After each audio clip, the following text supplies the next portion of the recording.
So, alas, here we are on Small Ball. It is a Sunday. Um, Probably our second or third ever weekend show here on Small Ball. And as you know, schedule's a little bit different. It's not necessarily consistent, but we're okay with that, right? That's just how we roll here on Small Ball. Lot to cover today. We didn't get to everything in our last show, which was Thursday. We had a lot of stuff planned, did not quite have enough time, so a lot of that will be covered today, and some other stuff as well. The division series are complete. So here we go into our championship series, and boy, do we have some predictions to make. So before we get into our material for this evening, I shall notify the world that we are live, so that everybody, all of our millions and millions of fans, are aware. All right. So welcome to Small Ball here on a Sunday. And this is it's a bit strange coming at you guys. The Yankees are no longer in contention for a title. I'm trying to fix the angle of this. It looks a little bit slanted. So let me try to do that. All right. That looks a little better. Just a little. Anyway, so my preseason World Series pick was, of course, the New York Yankees. So they are out. I need to make a new pick. We shall do that. But before we do, I'd like to say a few words about what we saw in the division series. So let's take a deep breath. Drop a like on the video, or the stream, I should say, if you feel inclined to do so. And here we go.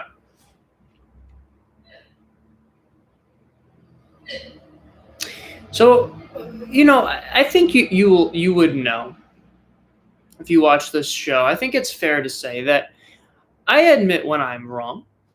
Okay, I admit when I make a prediction or I allude to something and it doesn't come true. Okay, I admit when I say something about a team or a player or a coach or something of that nature, and it ends up not appearing as such. I admit when I'm wrong. I do. So let's talk about a couple things that I was not quite correct about here in the division series. And after we do that, it seems only appropriate to talk about a couple things that I was in fact right about. So a couple things that I overlooked. Number one, and most importantly, I was very down on the Tampa Bay Rays heading into the postseason for a couple of reasons. I thought that they were largely benefited by the 60-game schedule. Okay, so I thought they would have a nice regular season. I predicted them to miss the playoffs. That was pre-expansion. Okay, so post-expansion to 8 teams per league, I would have had them in, but I didn't revise my predictions after that. So I thought they'd have an all right regular season. They had a very good regular season. Okay, but I definitely thought heading into the postseason that they were in over their heads. Now we're looking at a team that strikes out a ton. We're looking at a team with Kevin Cash at the helm, who I think is vastly overrated and overappreciated as a manager. More on that later. And we're looking at a team with a starting catcher in Mike Zunino, who is second in Major League Baseball this year in wild pitches plus passed balls. So essentially balls that got behind him, second only to a small ball favorite, Gerald Sanchez. So these are the three things. We talk about managers, we talk about catching, defense, and we talk about strikeouts. Three things that we've discussed on this show, I think, are very, very important when analyzing a playoff series. Okay. So the Rays do not do any of those three things well. Largely because of that, I thought they would struggle against the more talented, more experienced New York Yankees squad. So here's what I got wrong. Number one, the Yankees played abysmal defense in the regular season and subpar defense in this series against the Rays. They actually led Major League Baseball in errors during the 2020 regular season and were last in fielding percentage. Now the Rays, this entire season and last offseason, I have been saying that I think they have the worst all-around team defense in Major League Baseball. And they weren't great. They were 22nd in fielding percentage in the regular season. Now, again, I'm not a big stats guy. I like to look at talent, especially in a shortened season.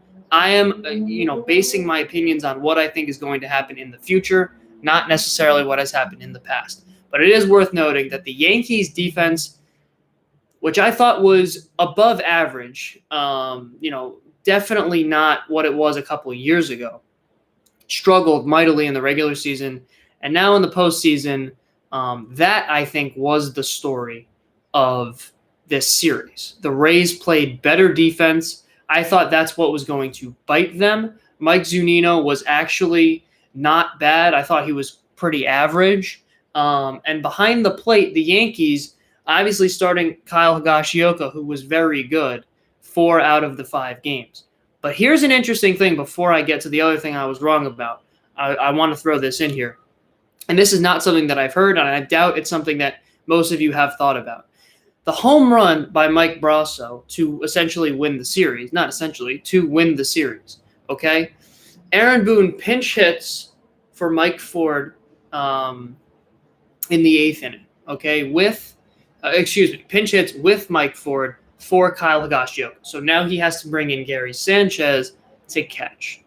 So Yankee fans, a lot of us probably thinking, right, Chapman's in the game, don't necessarily want Sanchez behind the plate in a tie game going into the 9th inning or extra innings. Okay? So on the surface, we say Chapman blew it. She did.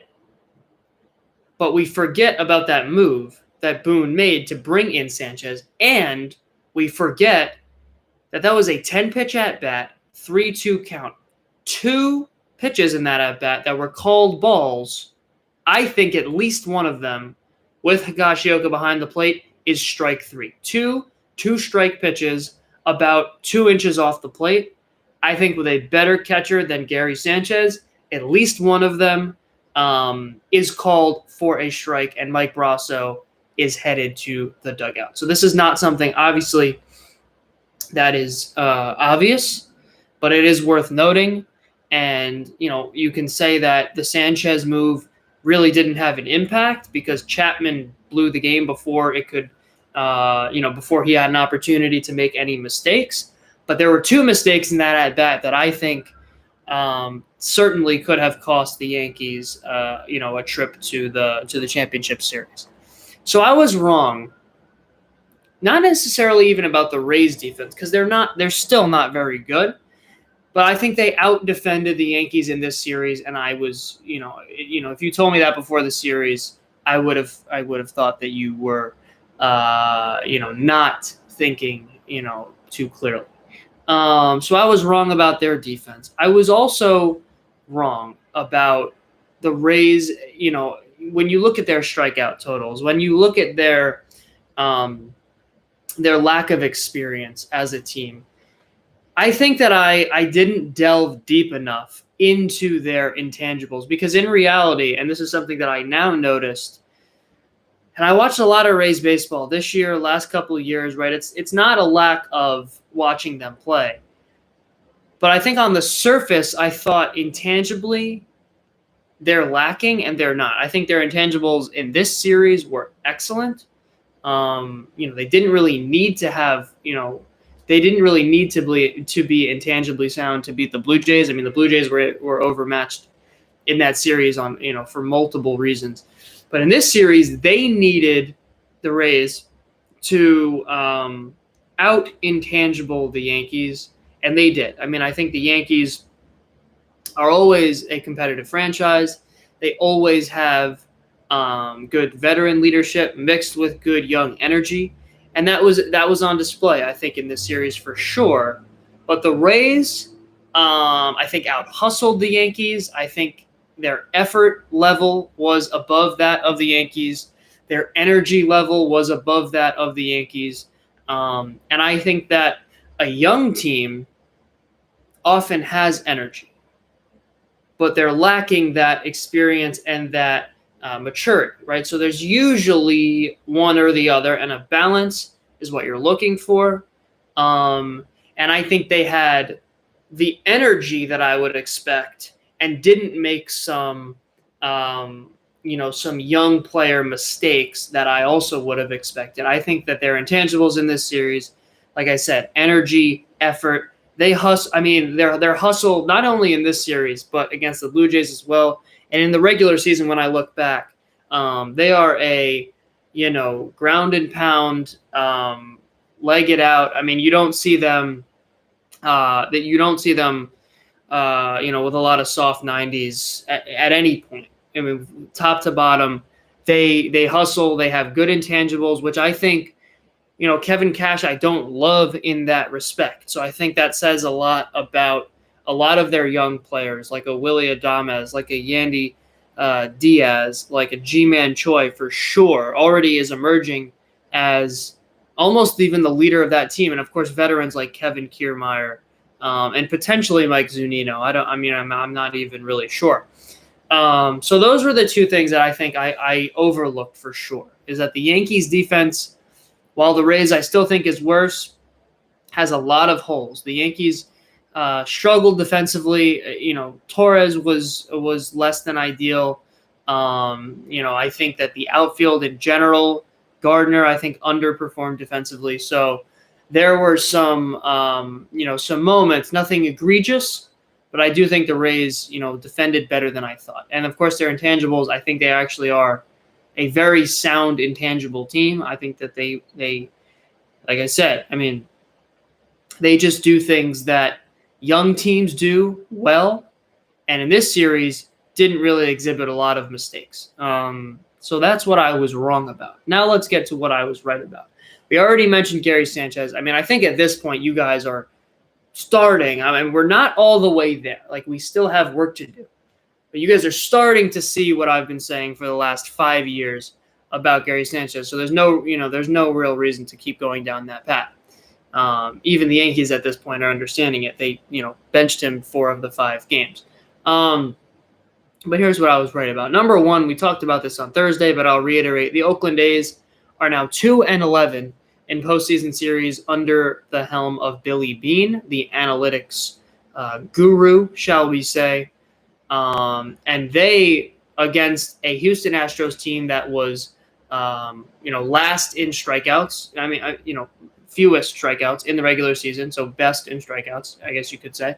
I mean, you can just look, watch that series. I'm not sure how many of you did, but it was very evident that we had a Houston team that put a lot of guys on base, a ton of guys on base. Every single time I turned around, there were multiple guys on base, and very, very efficient in getting them in against an Oakland A's team who really got a large portion of their runs, not only in this series, but during the regular season and their wild card series against the White Sox via the home run. And like we've said over and over and over again, the Astros style of offense is way more effective against postseason pitching, which is why I don't think that the analytically favorable teams, are built to win in the postseason. Okay, and we'll get to some more of that stuff later. So I was right about the Oakland A's. They are on their way home. Still have never won a game past the division series under Billy Beane. So here's another interesting thing. So coming into this series, there was a lot of talk about the tension, okay, between these teams. We have Yankees-Rays, who had multiple brawls during the regular season. We have Dodgers-Padres, who have always been, rivals in the NL West. We have Braves-Marlins, who last year got into some scuffles. And we also had Astros-A's, who this year had probably the largest beef of any two teams. So the Padres-Dodgers stuff, right? Of course, we have Cody Bellinger making an outstanding catch in center field, followed by, Brusdar Graterol, who was on the mound with a very flamboyant celebration of that catch. Manny Machado and a few other Padres not appreciating that, et cetera, et cetera. You can watch the tape. So here's how I stand. Okay, I thought it was only appropriate that I talk about my opinions on this particular, disagreement between the two Californian squads.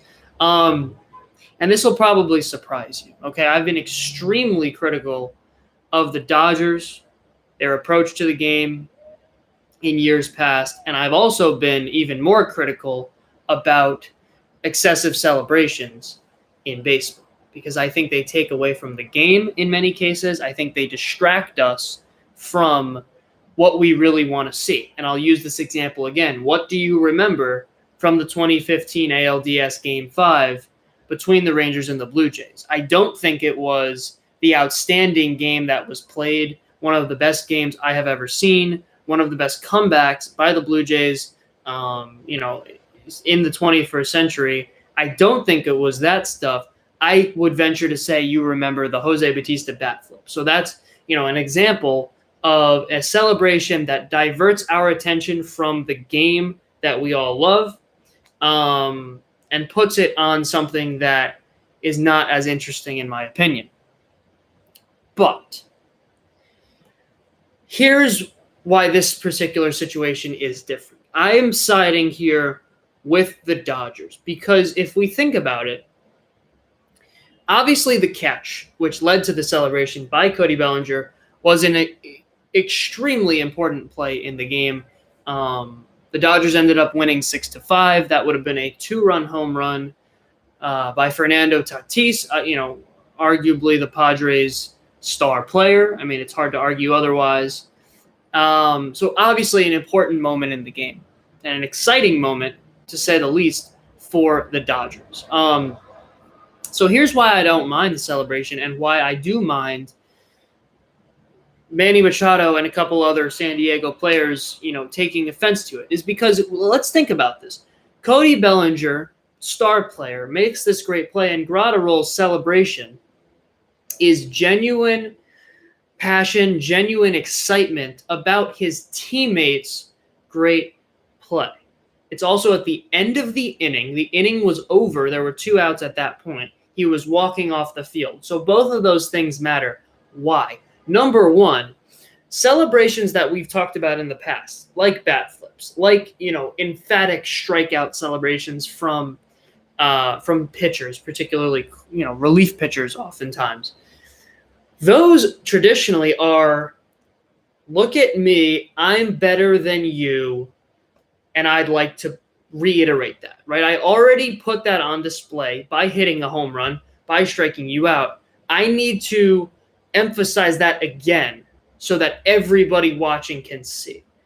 This is not that at all. This is the celebration and the excitement of a teammate's success and incredible play in a huge moment in a big game.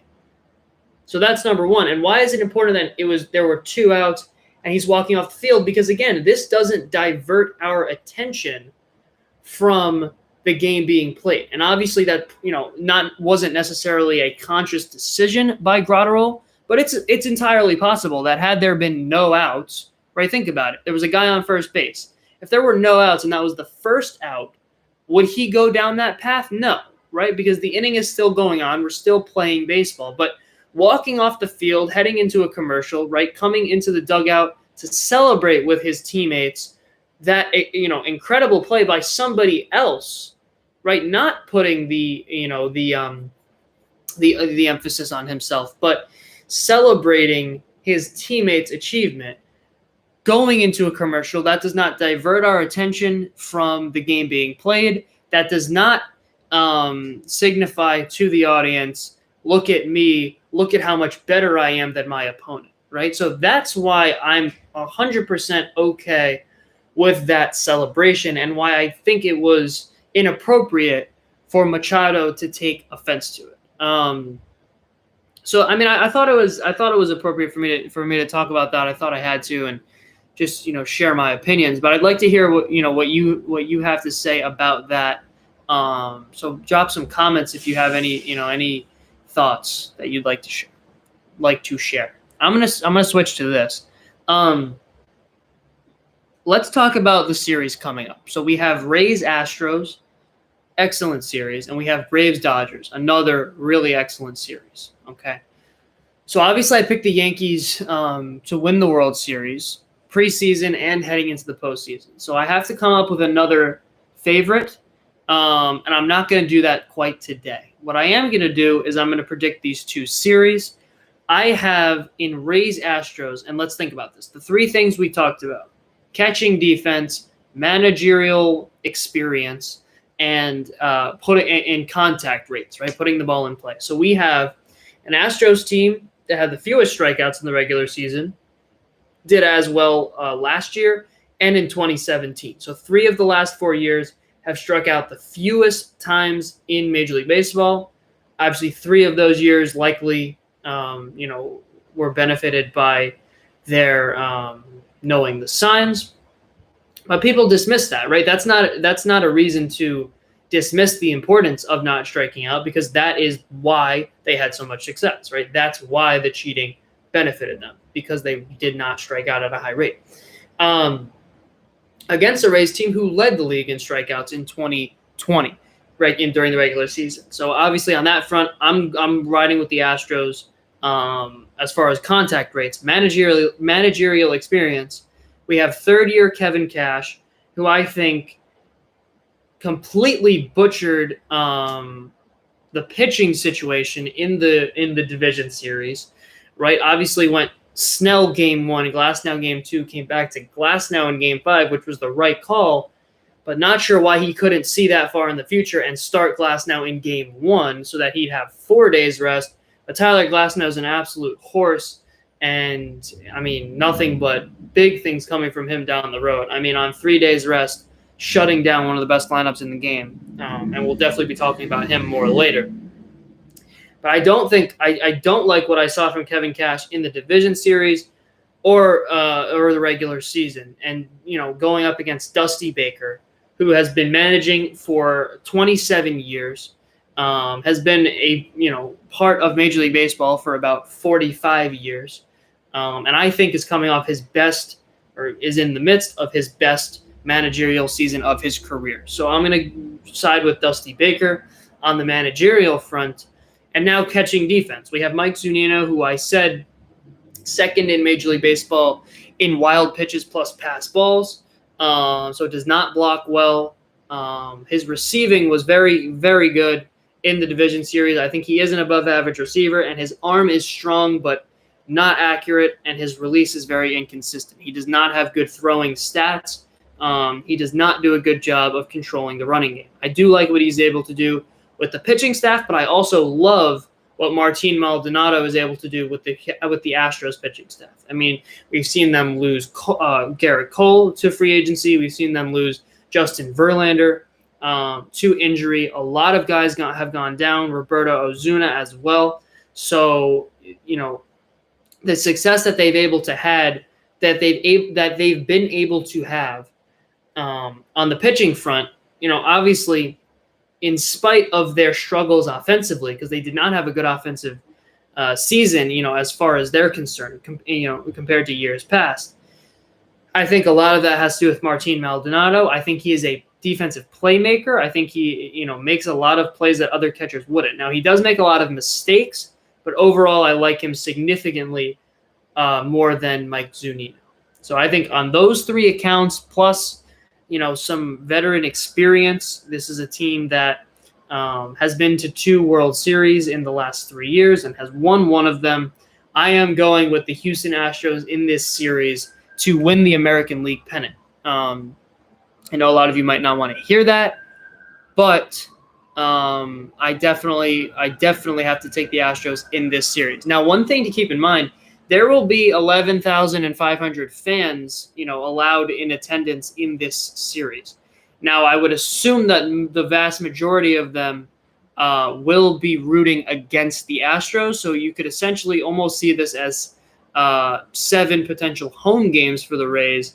I mean, obviously not a very large capacity and not, a raucous Rays crowd. However, that is worth noting. I think that the advantage of the bubble goes to the Rays here in the series, which was really interesting. If the Yankees had won, I mean, we would expect the Yankees not to have a strong fan base in a neutral crowd, but I think the Astros are probably the only team that they would have that against. So Astros Rays. So I am picking the Rays this evening over the Astros to win the game. I will post my score prediction on the Instagram, but I do think Blake Snell will outduel Framber Valdez. Dodgers Braves. So I'm picking the Dodgers, okay? And I picked the Dodgers to win the NL at the beginning of the postseason. Now, I'm going to finish the show today with this. Just listen to my words carefully. Mookie Betts comes into this organization, okay? And this is an organization that has absolutely struggled. Like, struggled is a vast understatement in the postseason and for the last couple of years. Now, I predicted them to lose in the first round last year to the Nationals. That came true. They just did not have the intangibles. They did not have the contact rates, and they did not have enough right-handed hitting, especially in big spots, and enough contact hitting to get it done against postseason level pitchers. Now they bring in Mookie Betts, okay? Mookie Betts now, obviously if he wins this series, 2 pennants in the last 3 years as a member of the Red Sox, now the Dodgers, looking to get his second title with his second team. Okay. This is what, and he's my MVP this year. This is what the face of the league looks like. Mookie Betts comes into a Dodgers franchise, a franchise that has not won in 33 years, a very difficult place to play, and a very difficult place to play badly. A lot of slack for the Dodgers last couple of years. Mookie Betts comes in, and he transforms them completely. I said it when they signed him, when they traded for him, rather. He fixes every problem they have. They don't have contact, bang, he fixes that. They don't have right-handed hitting, bang. Now he's, leading off, batting second, whatever the case. They don't have clutch hitting. Bang, here's Mookie Betts for you. They don't have a playmaking defense. Bang, here's Mookie Betts. Slot him in center, slot him in right. So he fixes every problem that they have, improves the intangibles, improves the locker room, right? So now he has an opportunity to win his second World Series in 3 years with 2 different teams. Mike Trout is still yet to win a playoff game. And I understand the pieces around Mookie Betts. However, a player like that, to put this franchise over the top, because they have been, they choked against the worst bullpen in 2019, the Washington Nationals, right? Could not get it done in 2017 either. Now Mookie Betts, if the Dodgers go on to win this series and thus the pennant, has put this franchise over the top. Mike Trout has had players. He's had pieces, not quite what Mookie Betts has had, but he has never been able to put his team over the top. He hasn't even been able to crack the postseason outside of 1 year where he was swept in the division series. So I'm not saying that Mookie Betts is necessarily a better player than Mike Trout. I do think it's an argument, but that's a story for another day. My point is that we love what we see from Mike Trout. We love his numbers. We love his talent. And we undervalue the importance of Mookie Betts' intangibles, leadership, contact, defense. This is what a franchise-changing player looks like. And it's evident. So I'm going to leave you with that. So, and I would like to say one more thing that I forgot to mention about the A's. All of you people, I've been going on this A's thing for like days now, right? I've been saying A's under Billy Beane cannot win in the postseason. Analytics don't work. And all that I'm hearing is, small market, right? They're doing better than they should. They actually have the 16th highest payroll in baseball this year, so that's average. That there are 15 teams above them and 14 teams below them. So they're right smack in the middle. And the Rays, the smallest market in the league, just brought down the legendary New York Yankees. So I don't want to hear this small market nonsense. 16th in payroll, get the job done, right? Create some runs. That's what you're building your team to do, and they're not able to do it. We didn't get to the quote from Kyle Tucker that I talked about a couple days ago. We will. And so I apologize about that. But I do want to keep the show, to not too long today because we have Astros A's in about 20 minutes. Definitely want to check that out. I encourage you to do the same. So, yeah. Thanks for watching. And I would like to leave you with this also before we head out. It is now, we are now onto the championship series. So there have been 12 series played. Teams with fewer strikeouts are 9-2. And you'll ask, that's only, 11 series. That's because the Rays and the Yankees actually tied, had exactly 49 strikeouts each in their series. And and it was as close as it could possibly be. So that's, a little bit of a funny thing as well. So 9-2, if you strike out fewer, one of those two was a difference of one strikeout. So moral of the story, if you want to win playoff series, do not strike out. And I will also say that the Los Angeles Dodgers in this past series, with the addition of Mookie Betts, struck out 17 times in 3 games. 17. You know what they struck out last year against the Washington Nationals without Mookie Betts? 65. 65 strikeouts last year. I know it was 5 games rather than 3, but still, that's how much he changes this lineup. It's not just a matter of him versus who he replaced. He drastically changes this lineup. 65 strikeouts. They had 35 when they beat the Braves in 2018, and in the World Series that they lost against the Red Sox and Mookie Betts, they had 56.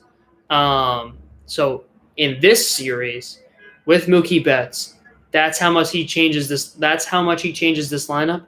They struck out 17 times, which is remarkable especially for a team that strikes out a lot. He has completely altered this franchise for the better. So that's it for today's show. Thank you so much for watching. Like, subscribe, comment, recommend, all that good stuff if you feel inclined to do so. Have a healthy, happy, and safe rest of your Sunday and your weekend, Memorial Day weekend. I don't see why we can't do a show tomorrow. I obviously say that a lot, and then it doesn't always happen. But good chance we're back at it tomorrow. If not tomorrow, then I would say probably Tuesday. And I would like to say that we will be getting back into our Tuesday top 10s.